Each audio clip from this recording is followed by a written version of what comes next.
Trate sua vida como um projeto que tem um propósito, que tem resultados que você quer alcançar. Eu sempre digo que o bom líder ele tem que ser ligeiramente estrábico. Tem um olho no presente, um olho no futuro. Tem gente que só pensa no curto prazo, no hoje. E aí, às vezes, perde a oportunidade lá na frente porque não se prepara para aquele, não tem aquela visão de futuro.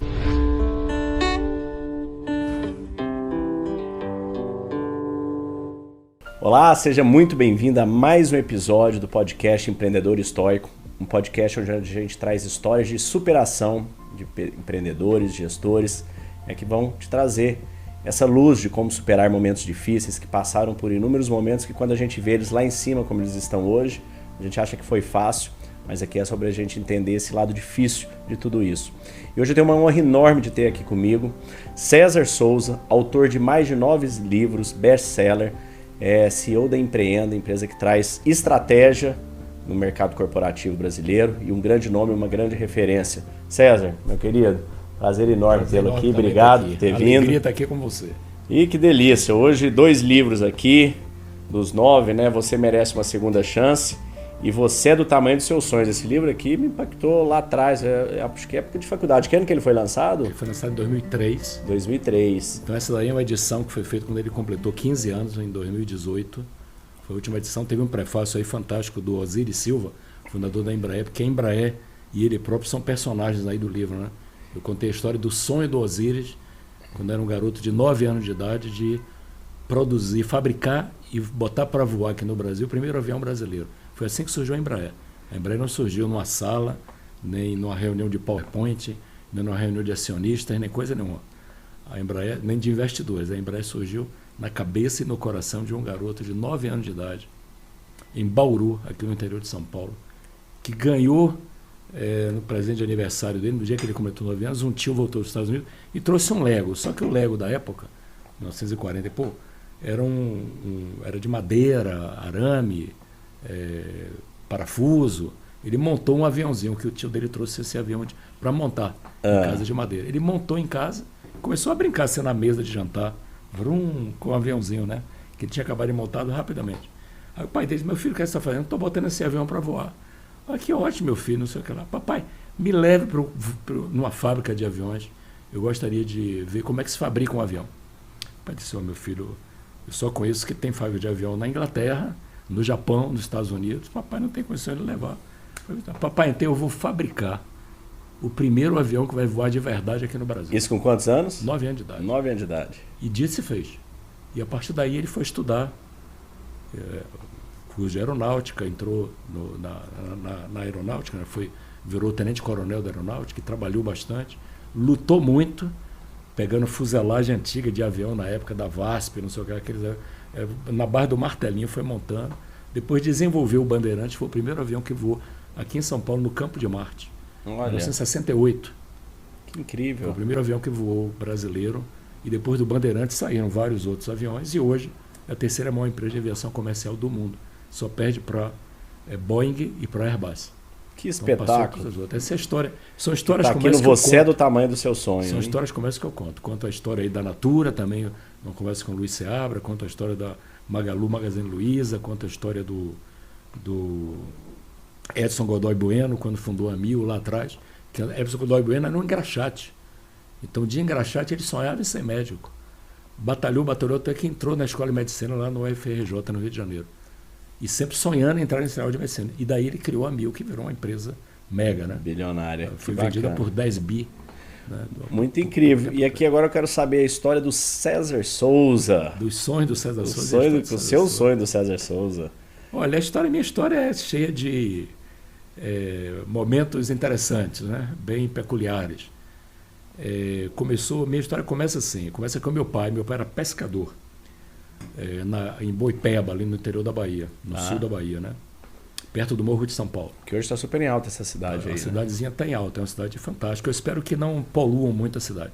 Que ainda é uma aldeiazinha, ainda vale a pena visitar. Morro de São Paulo já está muito complicado, mas Boipeba está um lugar fantástico. Meu pai nasceu em Boipeba. E ele era pescador, não era pescador de lazer, não. Era pescador para sobrevivência. Ele pescava para ter o que comer, não sei o que lá. O excesso de peixe, de vez em quando, ele levava para Salvador, que chamava da Bahia. Levava para a Bahia era Salvador. O pessoal ali, meu pai era analfabeto. Meu pai só se alfabetizou aos 27 anos de idade. Uhum. Então ele pegava o peixe, não sei o que lá, quando juntava com outros pescadores, ia lá no saveiro, levava para Salvador e fazia troca. Era na base do escambo, né? Trocava, chamam de barter, não é? Counter trade, mas era escambo. Trocava o peixe, o pescado, por feijão, por arroz, por coisas, para complementar, voltava e tal. E numa dessas idas para Salvador, ele disse assim, o elevador Lacerda, que fica ali no Mercado Modelo, naquela baixada ali do Salvador, quando você vai chegando na Baía de Todos os Santos, eu vi o elevador Lacerda se aproximando de mim. Ele não disse que ele estava se aproximando do elevador Lacerda, entendeu? Não era o barco dele que estava indo em direção ao elevador. Ele disse, o elevador Lacerda...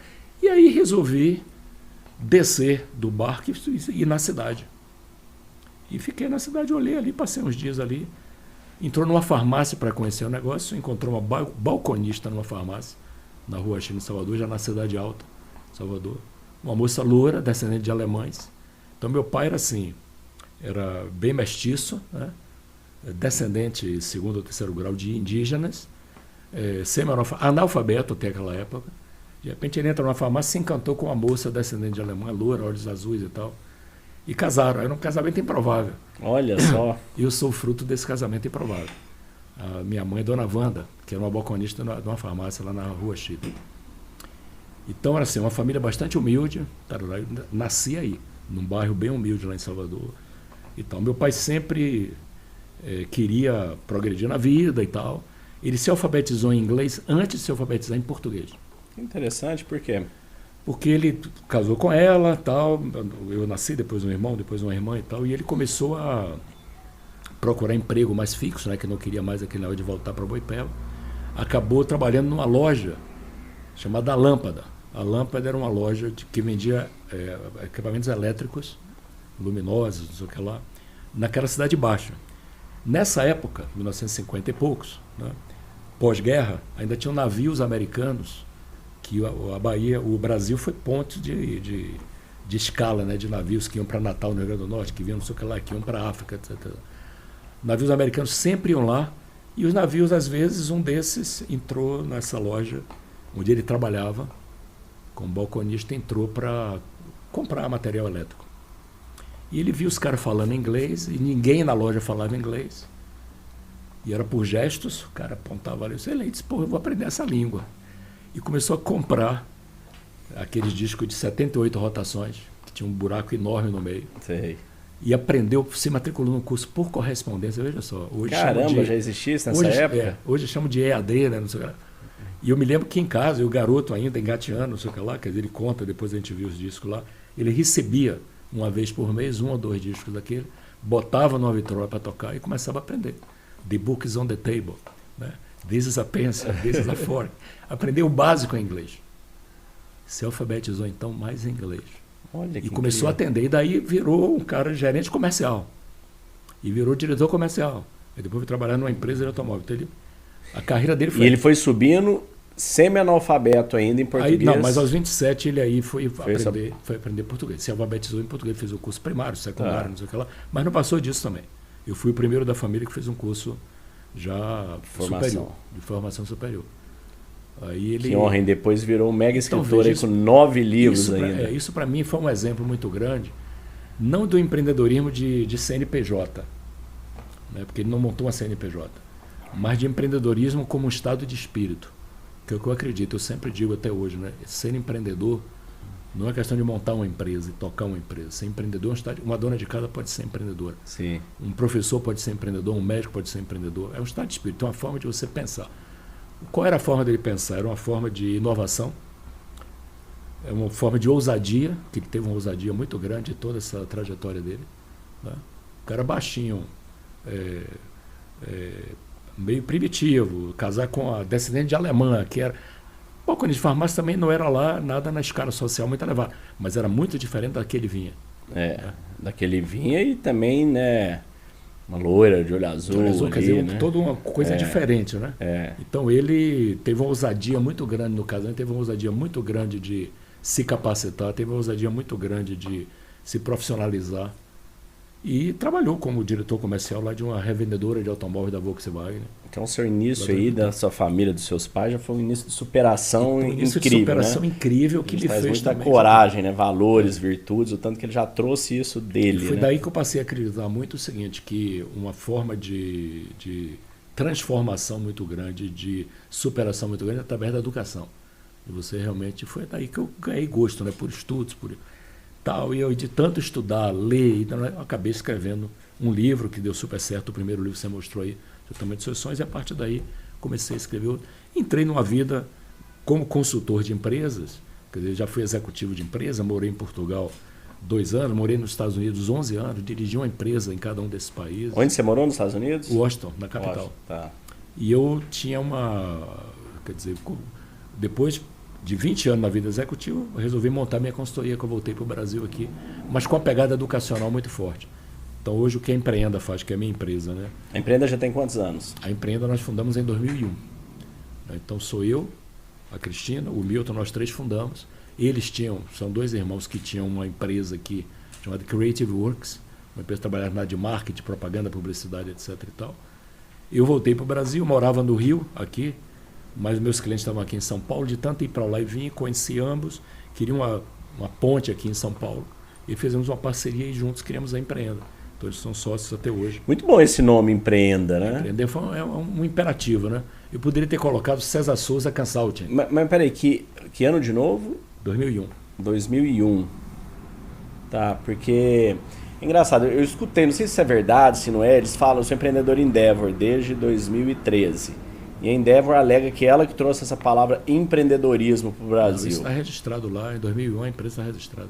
Não, mas eu não sei quando ela veio, eu falei, gente, como ela que trouxe? Como é que o povo se referia a isso antes, né? É uma curiosidade que eu tenho. Entrepreneurship, né, em inglês. Mas era quase assim, o que eu queria era o seguinte, como eu trabalhei sempre, o que eu sempre colocava na minha vida executiva era assim, não seja empregado, seja um empreendedor. Visão de dono, né? Seja uma visão de dono, seja um empreendedor aqui dentro, seja um empreendedor da sua carreira, trate sua carreira como um negócio, trate sua vida como um projeto, um negócio, né, que tem um propósito, que tem resultado que você quer alcançar. Então, às vezes a gente está numa empresa, trabalha no projeto, vou construir uma fábrica, não sei onde, você faz um projeto muito bem feito daquilo e esquece de fazer o projeto de sua vida, pessoal.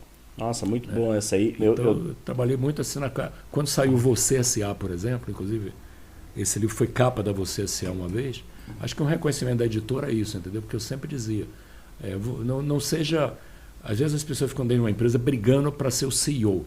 Eu sempre dizia, olha, você já é CEO da sua vida. Da coisa mais importante que existe, que é a sua vida. Você é o CEO. É Você S.A.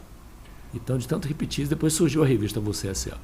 E aí me convidaram e fomos capa da Você S.A. Legal. Mas eu não quero dizer que eu influenciei o nome Você S.A. da revista. Mas por uma coincidência, quando ouviram essa história, eu acabei virando capa da Você S.A. Muito bom. Eu trago nas lentes, né? Eu tenho levado bastante hoje para a empresa o tema de equilíbrio emocional e saúde mental. Afinal, nós temos aí 32% da população está com depressão e ansiedade. São mais de 30 milhões de pessoas que estão sofrendo com isso. Nos jovens, chega a 50% dos jovens estão com depressão e ansiedade. Então, eu tenho levado isso bastante. E quando eu levo a segunda lente, que é, né, as 7 lentes da transformação, que é a forma, o método que eu tenho aplicado nas empresas dessa conexão. E na segunda eu trago a questão bastante do propósito. Então o que acontece? Eu fui descobrindo, mergulhando, estudando, hoje fazendo pós-graduação em neurociência, que a gente tem 3 níveis de felicidade na nossa vida. O primeiro nível de felicidade, ele é sobre as experiências que a gente tem. Então basicamente a hora que você compra um carro, uma casa, uma viagem, um restaurante, qualquer dessas coisas, experiências que você tem, você gera dopamina, oxitocina, isso te dá um picozinho ali, depois ela vai embora. Aquele carro que a gente queria tanto, depois que você tem é só um carro, tanto faz. Você precisa de outro, e outro, e outro, e outro. Depois a gente tem um segundo nível de felicidade. E esse segundo nível de felicidade é a conquista.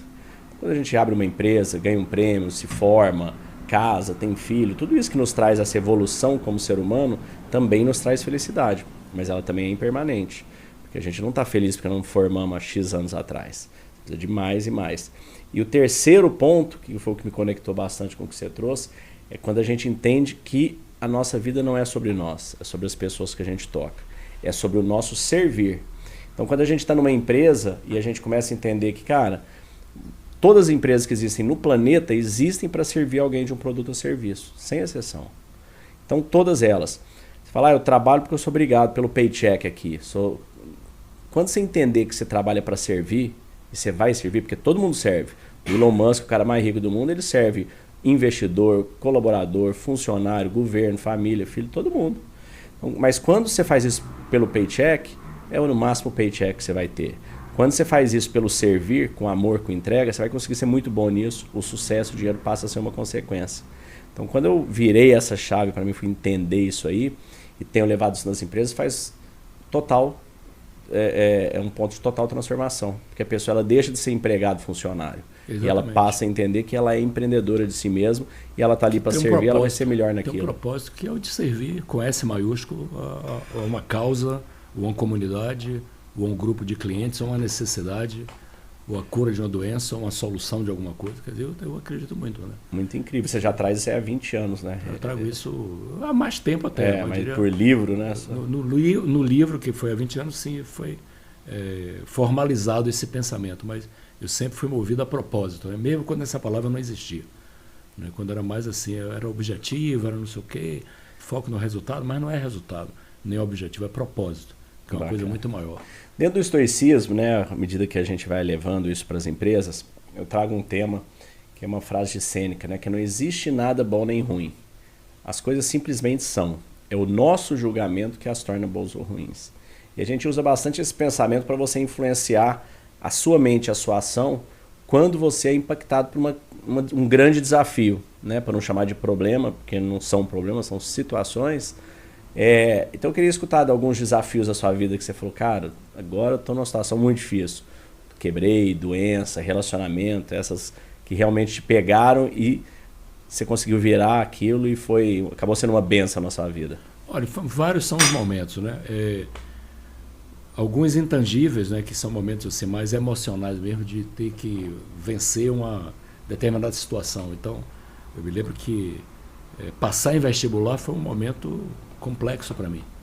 Né, que eu tinha aquele negócio assim, de uma família, pai analfabeto, minha mãe já era alfabetizada, mas nunca tinha feito curso superior. De repente, eu era o primeiro membro da família que estava entrando... Você tem quantos irmãos? Eu tenho 3. 3. Que estava entrando no mundo ali diferente, né? Como uma alavanca de ascensão social, de poder realizar meus sonhos, sei lá. Então, eu estudei bastante, mas foi um momento grande, quer dizer, de superação para mim, de uma vitória pessoal muito grande, mas que foram pelo menos 2 anos de estudo brutais, né? De estudo brutal, de muita coisa, realmente, uma carga muito forte. Onde você fez? Lá na Bahia. Lá na Bahia. Então, eu fiz a escola de administração. No tempo que a administração não era nem reconhecido como uma profissão. Eu fiz a administração antes dela ser reconhecida como uma profissão. Veja só. Né? Foi um momento que o reconhecimento foi depois. Eu me formei em 1973. Né? 4 anos antes. Entrei em 1970 na faculdade. 4 anos antes do grande ano de 77. Não aconteceu nada de tão importante, mas eu nasci. Pois me formei ali em 73. Então, entrei na faculdade em 70. Então, esse foi um momento assim, importante. Tive momentos também de casamento, divórcio, né? Com a pessoa que eu casei. Tenho 2 filhos, fruto desse casamento, que hoje tem 28 anos ambos. Mas esse também foi um momento traumático muito difícil, de superação, de você se reinventar. Um momento de tomar uma decisão entre uma vida de executivo e abandonar aquele sonho. Eu morava nos Estados Unidos, tinha uma coisa, né, bem estabelecida, sucesso grande profissional que eu tinha tido, e tomar uma decisão de mudar para ir atrás do meu sonho, por isso que saiu você também do seu sonho, que era, eu já tinha cumprido um ciclo como executivo, achava, agora eu tenho que pegar tudo isso que eu adquiri, colocar a serviço de outras empresas. Não adianta eu ficar aqui dentro de uma só empresa, ou dentro de mim mesmo, repetindo uma história. Eu quero pegar esse aprendizado que eu tive na vida prática, primeiro na vida intelectual, acadêmica, que eu estudei em bons lugares, fiz mestrado, etc. e tal. Estudei com um cara que fundou o conceito de estratégia empresarial, foi o meu professor, o coordenador da minha tese de mestrado, que foi o Igor Ansov, que é um russo, né? O pessoal acha que estratégia empresarial foi criado pelo Peter Drucker. Isso é um grande erro. Não foi o Michael Porter. O Michael Porter foi na década de 90. O Michael Porter era mais marketing também, né? Na década de... Não, o Kotler que era marketing, mas o Michael Porter era de Harvard, era de estratégia, né? Mas o conceito de estratégia foi escrito, a primeira vez que o nome Business Strategy, essas 2 palavras apareceram juntas, foi em 1965, por um cara que escreveu um livro chamado Business Strategy. Ele era vice-presidente da Lockheed, uma empresa americana, que fornecia equipamentos para a NASA, foguetes, para a NASA, aviões, não sei o quê. E tinha o termo Military Strategy, estratégia militar. Então, um dia ele pensou, pô, se tem Military Strategy, por que não tem Business Strategy? E publicou um livro seminal. Foi o primeiro livro, ele é considerado o pai do conceito de estratégia empresarial, chamado Business, em 1965. E eu fui fazer o meu mestrado com esse cara em 1976, imagina. Nossa, no início, nos primórdios ali, né? Fui fazer, naquela época a velocidade era muito menor, então ele era uma grande estrela. E por isso foi o coordenador da minha tese, né? Mas, enfim, eu tive uma vida acadêmica forte, aí bem embasada, uma vida de executivo forte. Depois eu não vou ficar repetindo isso aqui. Eu vou colocar isso a serviço, você falou aí no verbo servir, com S maiúsculo, né? Vou colocar a serviço de empresas aqui no Brasil, ajudar o empreendedorismo, pequenas, médias, grandes empresas familiares. Vou tentar ajudar isso aqui e montar uma empresa para isso. E daí foi que surgiu o nome Empreenda. E eu sempre dizia na minha vida executiva, não fique como empregado aqui. Não venha para cá com esse papo de funcionário de empregado. Quer ser funcionário, vai trabalhar no setor público. Aqui não tem lugar para funcionário, aqui tem lugar para empreendedor. Seja um empreendedor interno aqui dentro, seja um empreendedor da sua vida, trate sua carreira como um negócio, trate sua vida como um projeto que você tem de coisa que você quer atingir. E assim, daí foi que surgiu o nome Empreenda, né? Com um propósito lá, desde o primeiro dia que nós fundamos, que assim é garantir o amanhã dos nossos clientes. Simples assim. Eu não me posiciono como um cara que vende produto ou vende serviço. Faço planejamento estratégico, faço sucessão familiar, de empresas familiares, faço organização de conselho de administração, monto sistemas de governança, monto programas de desenvolvimento de líder, faço tudo isso. E outras coisas mais, M&A, faço transações entre empresas, faço networking para líderes, uma série de coisas. Mas isso são meios, entende? Para mim não é isso que importa. O que importa é qual é o meu propósito. E o meu propósito da minha empresa é garantir o amanhã dos meus clientes, ou seja, ajudar o cliente a pensar no futuro e garantir o seu amanhã. Então hoje, por exemplo, a pergunta que eu mais faço aos meus clientes é assim, onde é que você vai estar em 2030? Não, porque hoje, porque o ano passado, porque esse ano a taxa de juros, não sei se... Não quero saber disso. Vamos pensar o seguinte, você está nesse lado do rio, quer atravessar o rio para o outro lado é 2030, hoje é 2024. Onde é que você vai estar em 2030? Vamos definir aqui. Não é quão grande você vai ser, mas o que é que você quer fazer, que serviço você vai estar prestando, que benefício você vai estar servindo, que tipo de cliente você vai estar atendendo e servindo. Onde é que você quer estar em 2030? Quando a gente chega em 2030, a gente vem retroativo até o que eu preciso fazer para chegar lá. Vem fatiando. E aí é onde eu ajudo. Se eu tenho uma competência, minha empresa tem para algumas, a gente faz. Se eu não tenho, eu sei é quem apresentar para ajudar. Tá. Eu preciso de uma restauração financeira, eu não sou expert financeiro. Mas eu conheço alguns experts aqui da Faria Lima, excelentes boutiques financeiras, que eu sei quem apresentar para aquele caso específico. Então, a minha empresa funciona como se fosse uma plataforma, usando uma linguagem moderna hoje, em que eu tenho uma base de clientes muito sólida, muito grande, clientes recorrentes, grandes, médias e pequenas empresas, familiares, multinacionais, empresas tipicamente brasileiras, todo tipo de setor, agro, industrial, serviço, profissionais, etc. E tal. E do outro lado eu conheço, aqui no Brasil, uma gama enorme de prestadores de serviço em várias dessas coisas. Então, muitas vezes o que eu faço é a ponte. Entre um lado e o outro. Entre um lado e outro. Então, minha empresa também poderia se chamar A Ponte. Tá certo? Porque, no fundo, a ponte é uma plataforma, plataforma de negócio. A gente procura aproximar quem sabe fazer com quem precisa de algumas coisas que precisam ser feitas.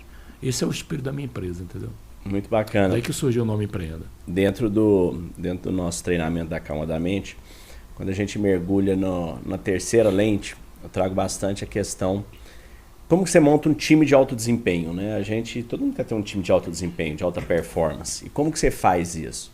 Aí você citou aí, por isso que eu até lembrei dessa parte. O que é os times de maior desempenho que tem? São os militares, né? E eles se chamam de brothers in arms, irmãos em armas, né? Irmãos em batalhas. Por que na nossa empresa eles se chamam apenas de colegas? Meu colega lá. Quando a gente começa a mergulhar para entender, você vai vendo que é o seguinte, a palavra que muda uma coisa da outra é intencionalidade. Então, nas empresas, a pessoa tem, um militar, você quer uma intencionalidade maior do que você salvar a vida do outro, né? Você está dando a sua vida arriscando pelo outro. Na empresa, quantas vezes a gente vê o nosso colega, né, colaborador ou quem for, você olha para ele e fala, e aí, como é que foi seu final de semana? A pessoa está respondendo, você já está lá no final do corredor, nem prestando atenção. Ou a pessoa está conversando assim, olhando para o celular. Então eu falo, gente, vamos lá. Quando você está... 8 horas do seu dia você está dormindo, envolvido com esse processo aí. 8 horas você está trabalhando, mais ou menos 8 horas se relacionando. Metade do seu tempo acordado você está trabalhando. Qual que é o nível de intencionalidade que você está levando? Você está lá realmente? Aí eu pergunto para as pessoas, levanta o braço aí, quem sabe quando a outra pessoa está prestando atenção no que você está falando? Ou quando ela está no celular. Todo mundo levanta o braço, fala, bom, agora mantém o braço levantado, olha em volta, gente. Vocês estão enganando ninguém, não. Então, quando você não está prestando atenção, quando você não é intencional, a outra pessoa não vai ser intencional com você. É isso aí. Tem empresa, eu ainda, a hora que tá, eu falo, tem empresa que eu vou e falo, gente, esse pessoal tá assistindo reunião de Zoom com tela desligada, é sério? A pessoa quer ser levada a sério. É como se eu tivesse com uma burca aqui, igual aqueles morrajadinhos ali, querendo ser levado a sério. Tá fazendo outra coisa, tá desperto, tá em outra coisa. Não tá lá. Então, assim, minha casa é bagunçada, tanto faz. Hoje em dia, os apps tudo fecham aqui atrás. Então, quando a gente começa a olhar isso, né, Sérgio? Acho que você que pegou todo esse histórico de empreendedorismo, de empresas, e a gente traz isso para o momento atual. Essa falta de propósito, com essa falta de conexão, com essa falta de intencionalidade. Não apenas na empresa, mas na vida as pessoas estão sem intencionalidade, sem esse alinhamento de corpo, mente, alma e propósito. O que você diria para essas pessoas hoje em dia? Olha, tem que se conectar no presente, né? Mais do que nunca. Eu sou uma pessoa assim, como eu disse, o propósito da minha empresa é garantir o amanhã da empresa, mas do seu negócio, mas eu não penso só no amanhã, eu penso assim, eu sempre digo que o bom líder ele tem que ser ligeiramente estrábico, né? Tem que ter um olho no presente, um olho no futuro. Tem gente que só pensa no curto prazo, no hoje. E aí, às vezes, perde a oportunidade lá na frente porque não se prepara para aquele, não tem aquela visão de futuro. Tem gente que só pensa no futuro. Não é nem sonho, é devaneio. Fica só no futuro, não cuida do hoje. Então a gente tem que cuidar de ambos. Mas ainda a gente sabe que pensar muito no futuro leva a um grau de ansiedade enorme. Né? Como aquele negócio, se pensa muito no passado, fica em depressão. Pensa muito no futuro, é ansiedade. Então pensar no presente, mas não só no presente. Então a minha sugestão é o seguinte, é que tenha um foco grande. A palavra que eu mais gosto é foco. Entendeu?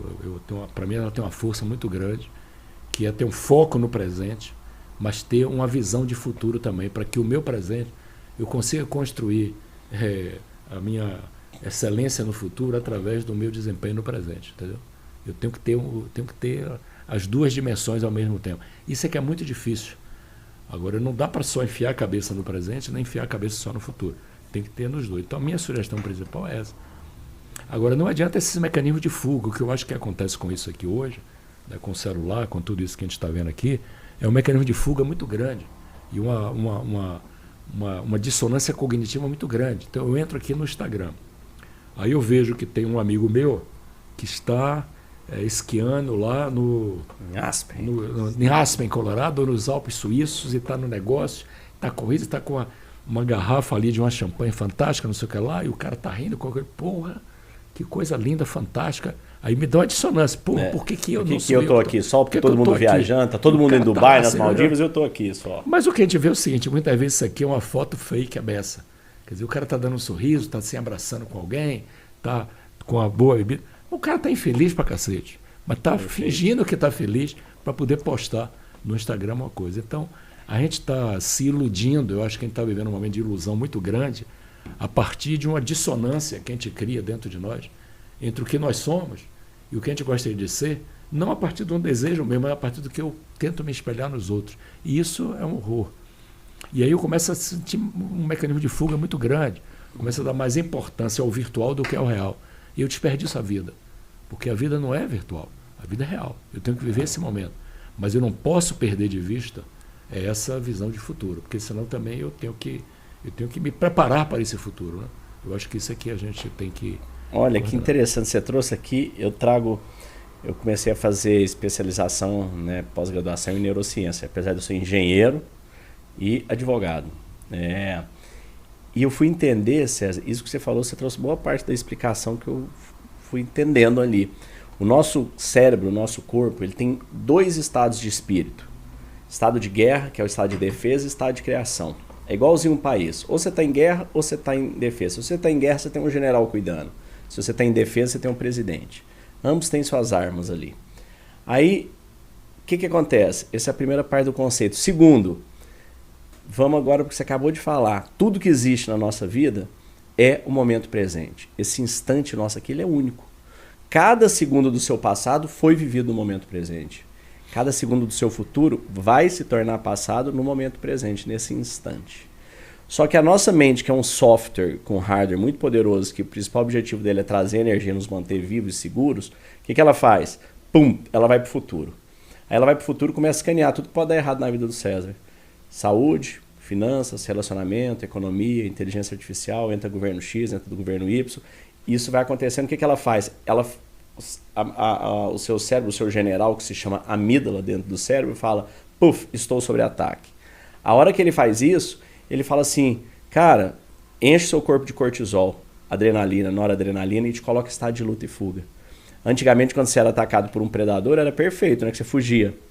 Só que hoje, o que acontece? A hora que ela te joga esse hormônio no seu corpo, sua pupila contrai, seu coração acelera, sangue desce para as extremidades, aquele frio na barriga, você fica pronto para fugir ou lutar. Só que hoje os nossos predadores é o boleto, é a conta de cartão, é a folha de pagamento, são todas essas coisas. Só que para onde que a gente corre de boleto? Não tem para onde correr disso. Aí eu chamo de roda da aflição essas 5 etapas que você trouxe durante o que você falou. A primeira é sua mente no futuro fugindo do presente, a ansiedade. A segunda são os medos paralisantes. Você tem tanto hormônio no corpo que você não tem para onde fugir. Você trava, é aquela síndrome do pânico, a pessoa treme, cai, chora. Aí te pega e te coloca de frente para um computador. Aí você olha para o computador, ele olha para você. Você olha para ele olha para você. E você não consegue trabalhar, você não consegue fazer nada. Por quê?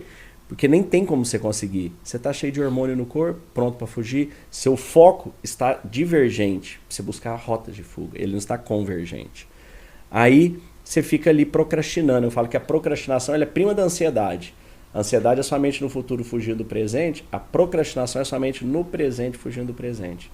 Aí você tem 2 formas de fazer isso. A primeira é drogas e bebidas. Você fica ali, entorpece a mente, fica ali grogue por um tempo. Foge da realidade. Efeitos colaterais é o que a gente já sabe, muito graves. O segundo é o que você trouxe, é o kit letargia. Uma sériezinha ruim na Netflix, no Instagram vê quem tá viajando por aí, TikTok, olha ali um Candy Crush, fica passando o seu tempo. Jogando tudo no lixo, seu tempo, sua oportunidade. O que acontece quando você não foca na saúde, né, na sua empresa, relacionamento, finanças? Começa a colapsar, os pratinhos da sua vida começam a cair no chão. Aí sua mente que fugiu para o futuro com ansiedade, fugiu do presente no presente com procrastinação, ela foge para onde você já disse, para o passado, melancolia e depressão. Era mais fácil, era mais simples, as coisas, o político era mais honesto. Mentira, era tudo pior. Tudo mais. Olha a vida do seu pai, olha a vida do seu avô. Se a gente for voltando, de todos nós foi mais difícil. E as pessoas estão vivendo essa roda da aflição. As pessoas não conseguem sair. E sabe que coisa interessante? Fui pesquisar, porque eu estava nessa roda da aflição. Falei, cara, como é que eu saio? Tem uma chavinha para desativar a amígdala, desativar o general e ativar o presidente, que é o córtex frontal? Poxa, tem. Tem como eu parar de produzir cortisol, produzir dopamina, oxitocina, serotonina, para mim conseguir focar, ter conexão, ter inspiração? Tem. Tem 3 chavinhas. E a amígdala e o córtex funcionam alternados, como se fosse um relé. A hora que você desliga um, você liga o outro. Desliga e desliga. Igual no carro, né? Você pesa ou no acelerador ou no freio. E as 3 chavinhas são, olha que interessante. A primeira, exercícios físicos, atividade física. Quando você faz atividade física, você aumenta em mais de 25% a produção de dopamina no neurocórtex. Isso te faz cortar o cortisol e ter aquela inspiração, conseguir focar, conseguir ter disciplina. Já viu? Você faz exercício físico, Sim. Na hora que você termina, a gente fica eufórico, né? Às vezes várias ideias, que depois você fala, nossa, tem algumas aqui meio mico até, mas porque a gente tá eufórico. A segunda chavinha é a oração, a fé. Aí, para qual religião? Tanto faz. Você pode chamar de universo, natureza, energia, Adonai, Jeová, Alá, Krishna, Buda, É espiritualidade, não é a religiosidade, não é Deus, religião. Mas neurologicamente falando, olha que bonito, quando você acredita e tem fé, é o contrário do medo. Quando você tem medo, você ativa a amígdala, quando você tem fé, você ativa córtex. Então, você produz dopamina, oxitocina e não cortisol. Então, eu falo, o fato de você acreditar e ter fé, né, a gente sempre escutou, tem que acreditar, tem que ter fé, e tem mesmo. Se você tem medo, você sai de casa com o escudo da defesa, com cortisol. Se você tem fé, você sai com a capa do poder, da dopamina e da oxitocina. Aumenta em 40% o fluxo e a produção medida em ressonância magnética. E a terceira chave, que é o que a gente tem levado para as empresas, que é a reprogramação mental através de técnicas de meditação. É eu te levar no estado alfa de meditação e ali fazer você se conectar a esse estado de presença, de gratidão, de reprogramação mental. E tem sido fabuloso, tem sido fantástico. Você participou, né, dos últimos que a gente fez e tá muito bacana levar isso. Que legal. É. Bem, você me perguntou também, né, momentos de superação. Então, eu contei esse momento vestibular, esse momento de profissionalização, esse momento de alguns momentos de separação, né, de solução de um casamento que não é um momento fácil, não é? Outros momentos de superação também que foram importantes para mim. Eu participei de 2 guerras. Guerras? Guerras. Participou na sua vida ou na vida, lutou? Na vida. Não lutei, mas eu estive... Passou por ela. Passei, né? por ela. Uma em Angola, em 1992, e a mais recente em Israel, agora, 7 de outubro.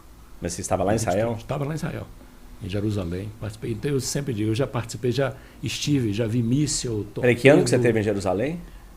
Foi agora, 7 de outubro. Eu estive lá naquela de 2003, eu estive lá. 7 de outubro. Então, foram momentos assim difíceis. Eu sempre digo, no dia que eu tiver a terceira guerra, eu vou pedir música no Fantástico, né? Porque 2 eu já passei. Pouca gente passou em 2 momentos dramáticos como esse, né? Em Angola não foi fácil, em 92, né? A empresa que eu trabalhava tinha funcionários lá, trabalhando numa empresa de construção, né? Fazendo uma hidrelétrica lá em Angola, 1.200 pessoas. Caramba. E eu fui com o presidente da empresa e com várias outras pessoas, em alguns Boeings, né, 747 Jumbos, para lá, que locamos alguns aviões, 4 aviões para ir lá resgatar o pessoal. Você estava lá quando eclodiu ou estava aqui fora? Não, eu estava fora. Eu morava nos Estados Unidos, mas tinha noção de que o negócio ia começar, ia ter um ataque, a guerrilha ia tentar tomar o governo em Luanda. Ia ser na quinta-feira, ia tentar tomar no sábado. Aquele filme Hotel Ruanda. Vim para o Brasil, vim para o Brasil, da quinta para sexta, e sexta de noite reembarcamos para Luanda. Sábado começamos a resgatar o pessoal. Mas acontece que eu e mais 21 pessoas ficamos lá.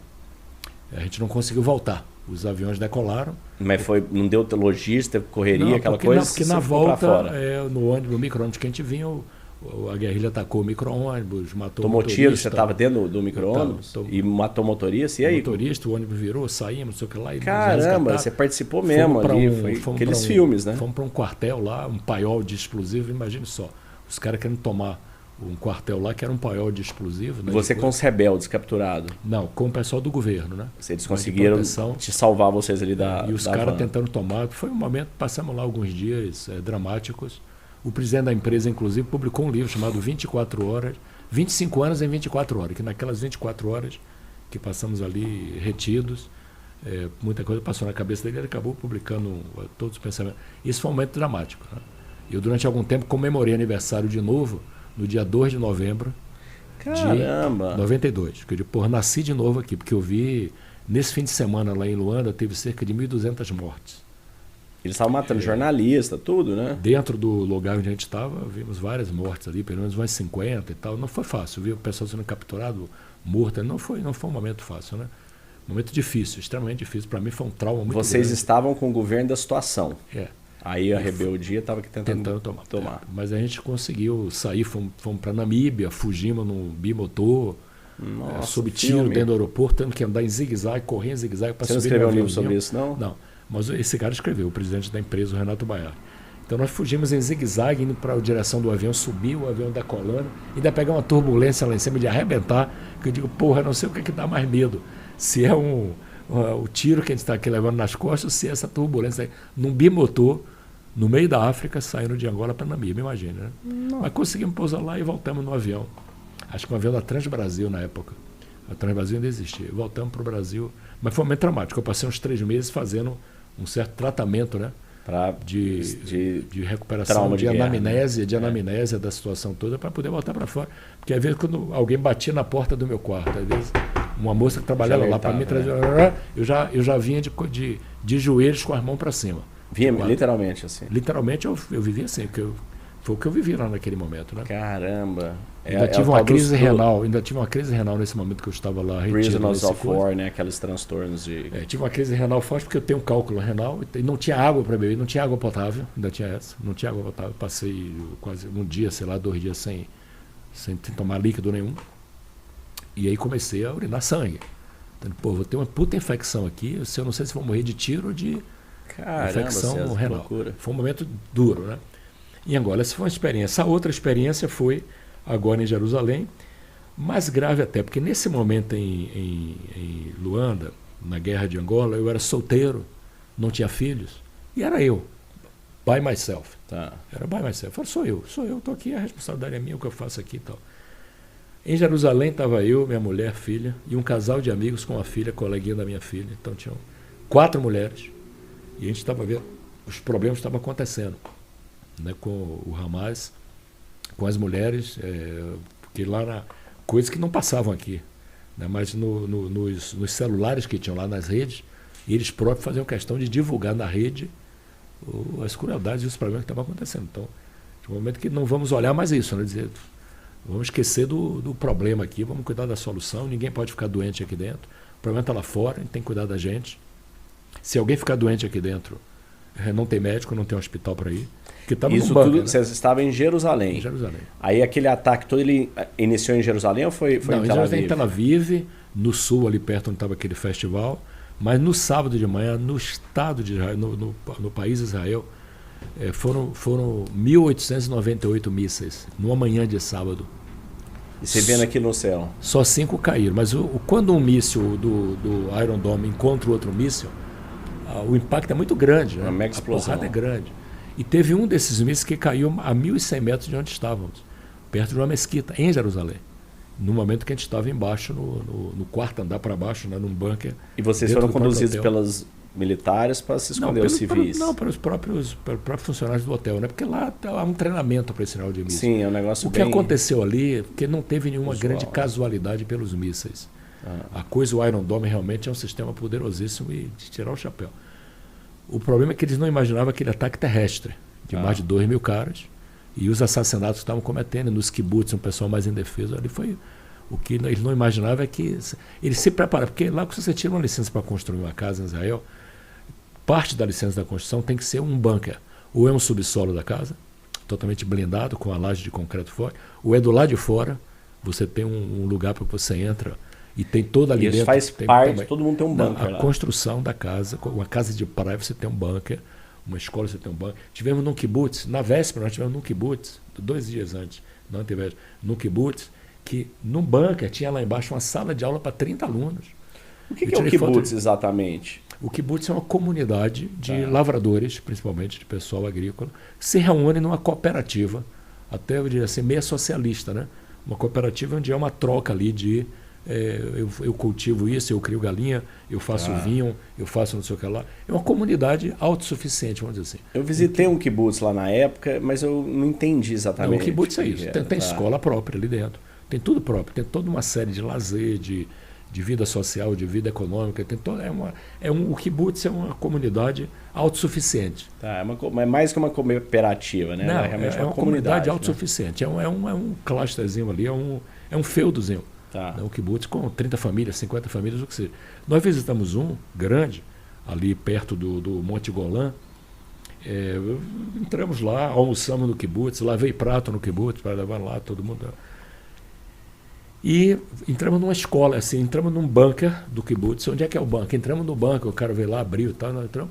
E lá dentro, a grande surpresa, que tinha uma sala, 3 vezes o tamanho dessa sala que nós estamos aqui, desse estúdio, com cadeirinhas para crianças, com projetor, com tela, com tudo preparado. Sala de aula que era o seguinte, se tiver um ataque aqui... Nem a aula não para. As crianças entram aqui até para passar o tempo das crianças. Não deixar com material didático, um negócio impressionante, todos organizados. Então, para os mísseis, eles tinham um sistema perfeito de defesa. Tanto que não morreu ninguém por causa de míssil. Agora que teve uns ataques aí já intencionais e tal. Mas lá na época, não. O terrorismo mesmo, o problema foi o ataque terrestre, né? Mas então nós vivemos isso, só que nessa vez eu não estava sozinho. Com família, mulher, filha, é diferente.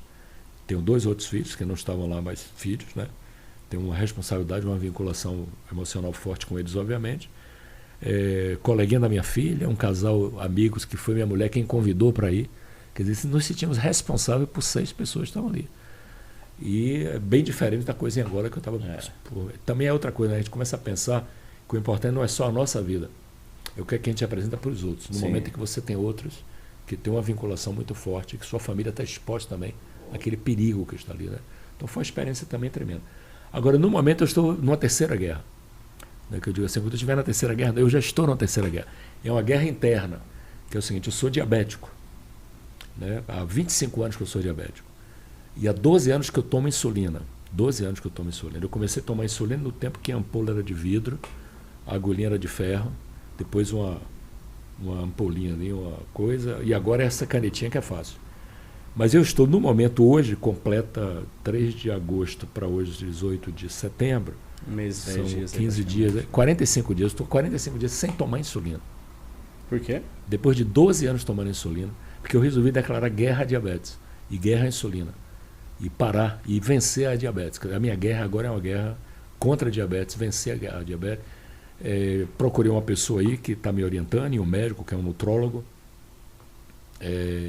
e descobri o seguinte, que grande parte do meu problema, eu estou muito inflamado, minhas células estão inflamadas por uma série de medicamentos que eu venho tomando, não só a insulina, como uma série de outros medicamentos também, pretensamente no combate à diabetes, mas que não combate a diabetes, combate a glicemia alta na corrente sanguínea. Mas com isso, criou uma inflamação em minha célula. Estou num combate assim de desinflamação. Por isso que você optou por parar. Foi uma opção vou parar a insulina porque ela está dando efeitos colaterais graves. Aí. Eu tomava 30 doses de insulina por dia, 10 de manhã, 10 meio-dia, 10 da noite.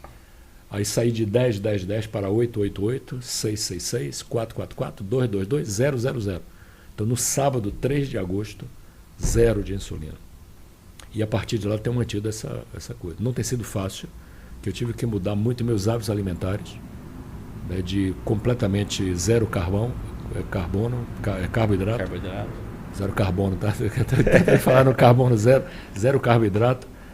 No frutas, por exemplo, eu tenho parado frutas. A única fruta que eu tenho comido é abacate, que tem uma certa gordura, que é importante. Que a fruta tem uma frutose muito grande. Esse era um grande erro que eu cometia na minha alimentação. Para ter um jantar light, não comer nada pesado, proteína, nem carne, nem frango, não. Um prato de fruta. Só que esse prato de fruta está me detonando. Frutose que já detona em glicose. Detonando em glicose. Então, frutas, coisa. Uma dose de gordura maior que eu tenho ingerido em alimentação. Torresminho hoje é permitido. Carne mais gorda, abacate, que é uma coisa que tem, uma maionese feita em casa, obviamente, com ovos, não sei o que lá, muita alimentação de ovos e coisa que tem certa comida de gordura. Quer dizer, tive que mudar, e isso não é fácil da noite para o dia, a educação, tive que mudar brutalmente a atividade física. Então, hoje de manhã eu já fiz 5 quilômetros e alguma musculação. Estava em Curitiba, um frio danado, mas saí para fazer 5 quilômetros, musculação, e agora de noite eu vou fazer mais 5. Eu vou fazer agora. Então, estou fazendo assim 2 vezes por dia. Então você falou na parte do exercício físico, que é uma parte extremamente importante, né? Nessa mudança da coisa. E alguns suplementos. Em vez de medicamentos, cortei todos os medicamentos. Estou tomando suplementos, alguns suplementos. Vitamina B12, vitamina D, Q10 e uma série de outras coisas aí que eu tenho. Tomo todas essas aí também. E comecei a fazer um exame, né, que eu nunca tinha visto. Né? Com 25 anos de diabetes, eu nunca tinha feito exames para medir certos indicadores. Homocisteína, peptídeo C, insulina no sangue, o homo, que chama homo, HOMA1R, coisa assim, indicadores.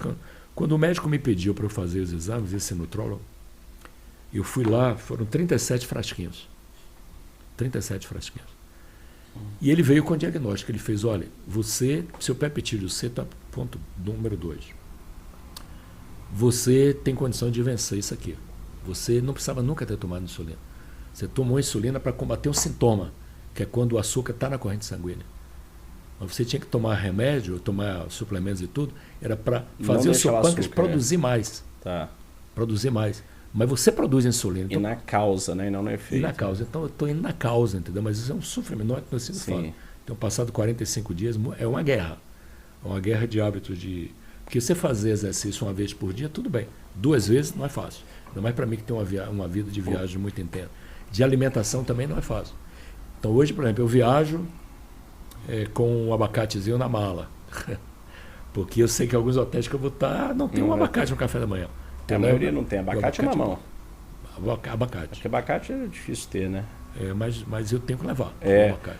Eu passei uma guerra similar a essa sua, César. Eu tenho hérnia de hiato, então eu tenho refluxo desde a faculdade. Eu venho tomando omeprazol, esomeprazol, tomo isso aí há 20 anos também. E eu tive a opção lá atrás de cirurgia, mas não é uma cirurgia muito garantida, era um negócio que eu optei por ir fazendo. Há 3 anos atrás, eu fui no médico, eu faço uma endoscopia a cada 6 meses, a cada ano, e na endoscopia percebi que eu estava com esofagite grave, tem A, B, C, D, eu estava no grau C.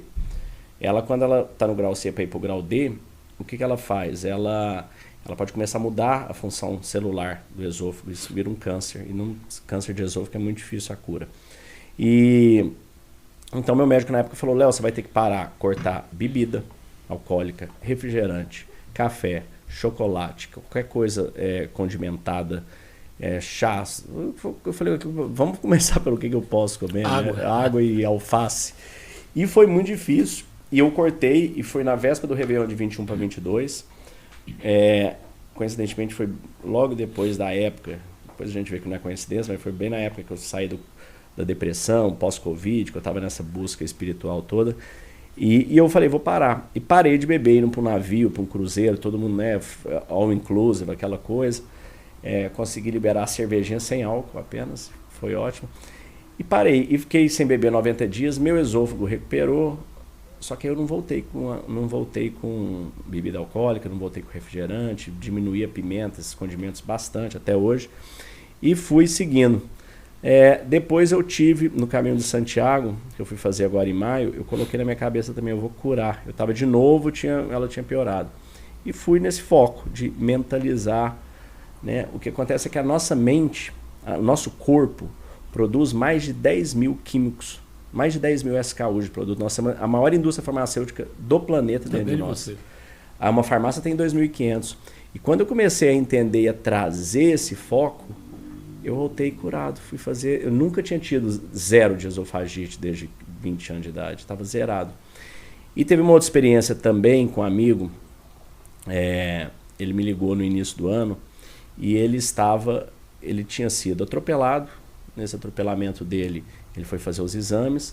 Na hora que foi fazer o exame, descobriu câncer no estômago com metástases no intestino. Cacete. Tá no meu Instagram lá, o depoimento dele. E ele tinha recebido um episódio do meu podcast que eu falo como reagir ao impacto de uma doença grave, de uma situação difícil de saúde grave. Eu mandei para ele, vou te mandar. Mostrando que é sobre a mente, sobre a nossa força. Ele falou, Léo, descobri isso aqui, como é que eu faço? E, cara, eu posso te auxiliar aqui a você encontrar dentro de você essa força mental, essa resiliência, essa disciplina, porque é nós que causamos a maior parte das nossas doenças. Porque quando a gente vive estado de luta e fuga, cortisol no nosso corpo muito tempo, seu corpo não regenera. Porque a gente foi feito, você olha um gnuzinho fugindo de uma onça ali. Depois que ele foge, ele está lá de boa. A gente fica 24/7. Então a gente substitui 25 milhões de células por minuto.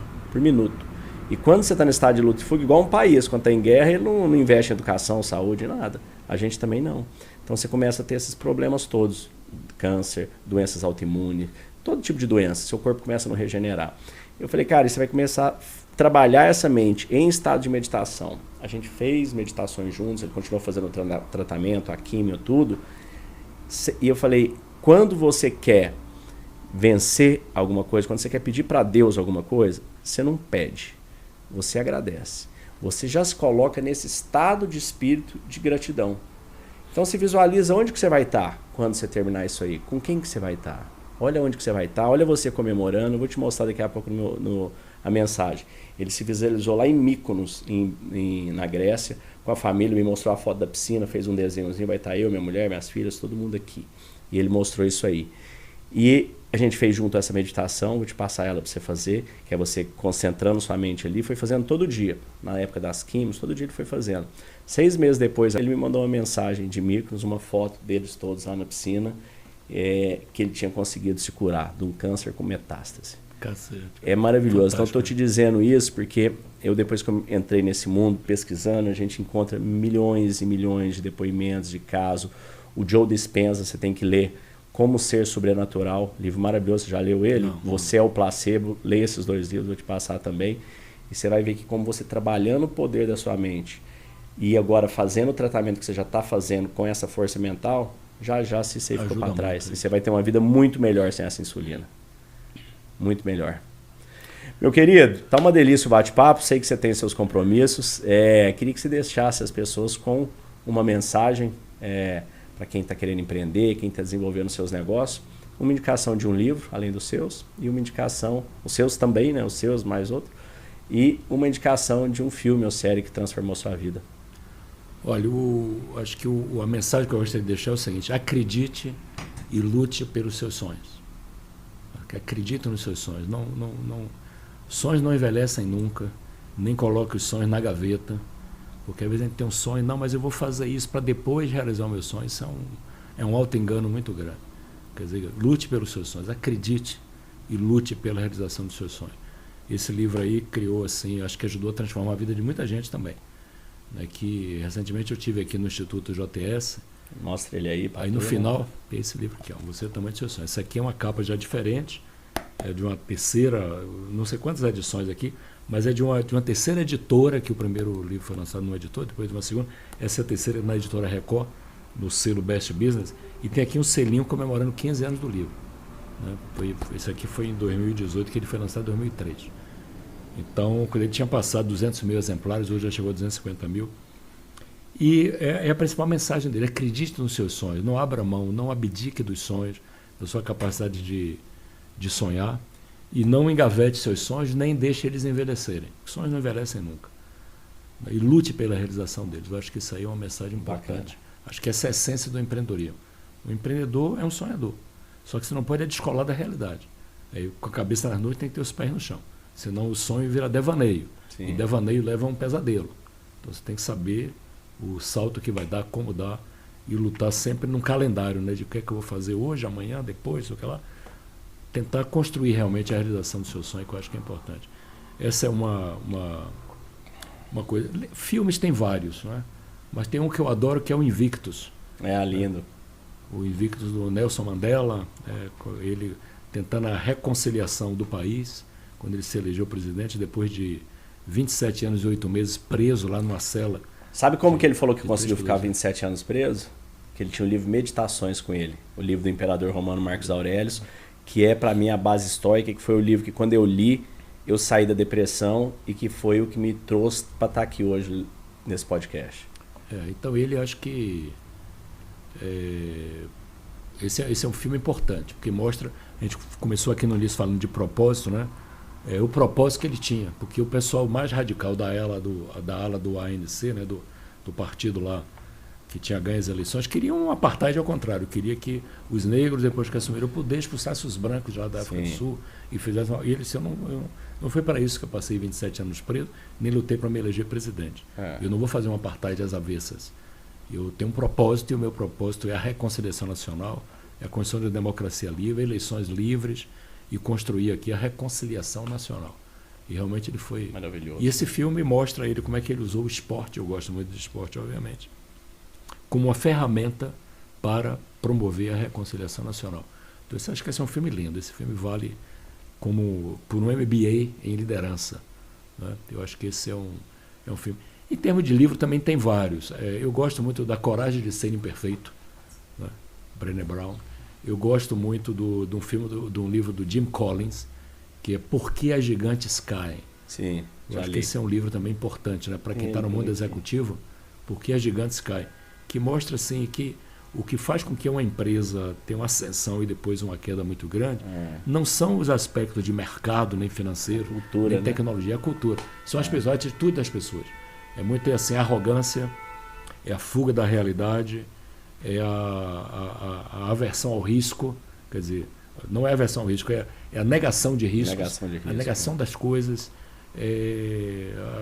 a megalomania, é achar que tudo que eu toco, eu tenho o toque de mim, que eu sempre deu certo, vai continuar dando certo, e depois é ocultar a realidade, é não enfrentar as dificuldades que vem na vida. Então ele mostra um ciclo grande que eu acho que serve não só para as empresas. Ele fala: por que as gigantes caem? Ali serve para uma empresa, serve para uma comunidade, serve para um país, e serve para uma pessoa, e serve para uma família. Por que uma família que está estruturada, de repente ela se desestrutura completamente? Por que uma pessoa tem um grau de sucesso e de repente a pessoa cai, né? Cai completamente? Quando você vai ver, é por arrogância, é por megalomania, é por negação da realidade, é por uma série de coisas que acaba...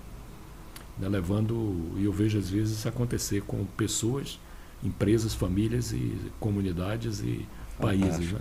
Então acho que essas são as dicas que eu gostaria de dar. Muito obrigado, meu querido. Eu quero te presentear com o meu livro, Opa, muito 365 obrigado. Dias com a Calma da Mente. Eu gosto de dizer que apesar dele parecer um livro, ele na verdade é uma série da Netflix com 365 episódios para dentro do lugar mais fabuloso que existe, que é dentro da gente. Que beleza. Eu venho fazendo pílulas estoicas desde 2022 e eu selecionei as 365 para você ler uma por dia e não apenas ler. Aqui traz a frase, né? Então, por exemplo, dia 69. Como você pode saber se nunca foi testado? Eu te considero desafortunado por nunca ter vivido o infortúnio. Olha que interessante, Sêneca. Então eu trago essa reflexão e aqui tem um QR Code. Você bate o QR Code, você vai para o episódio para você assistir o vídeo que eu trago esse episódio completo. Que legal. Muito obrigado. Quero te presentear com ele. Gratidão. E mais, agora quero deixar para você, empreendedor, executivo, que está com a gente até aqui. Hoje, realmente, a questão relacionada à saúde mental, a depressão, a ansiedade, tem sido um dos principais agressores contra a performance da sua empresa, contra a satisfação da família do seu colaborador, e isso impacta, obviamente, em todas as nossas corporações. Um estudo de Harvard mostra que a gente pode aumentar em mais de 37% a conversão de vendas do seu time sem você contratar um vendedor, sem você dar um spin selling, um curso, colocar um CRM novo, por simplesmente tratando a saúde mental. Você consegue ter aumento de lucratividade, de performance. Então hoje não dá pra gente olhar e achar, cara, tá lá o cara vendendo, vamos aumentar o lead. Não, você tem que aumentar a consciência, você tem que diminuir a ansiedade, você tem que trazer as pessoas mais colaborativas e mais conectadas.